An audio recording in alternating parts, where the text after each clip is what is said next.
We decided this year to bring our activities, which is painting memorial tombstones for loved ones who have lost their lives, to the Republican National Convention and the Democratic National Convention, because we want to raise awareness and really get our elected officials to wake up and to end this epidemic that's been raging for so many years in the United States.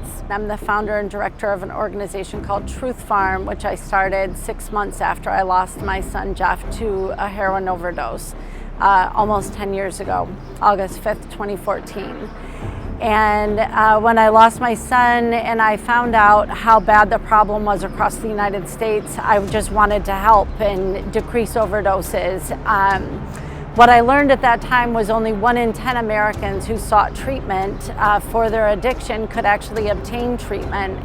And that was really our family story as well. My son had a really hard time getting treatment, even though he wanted desperately to get better.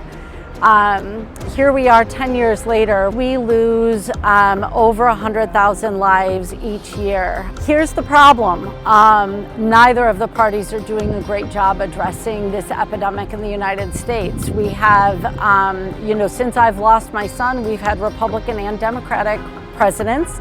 We've had the Senate and the House both controlled by different parties, and yet here the overdose epidemic continues to rage on.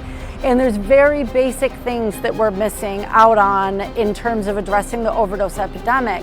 For example, we don't have immediate access to treatment, which is a really basic thing that people should have. If they want to get better, they should have access to treatment so that they can get better. We still don't have that, and it's one of the primary things that we're calling for. Any Republican, any Democrat elected official could make this happen. They've collected $55 billion in opioid settlement funds from pharmaceutical companies who started this epidemic. That money could be used to make sure that everybody has access to treatment.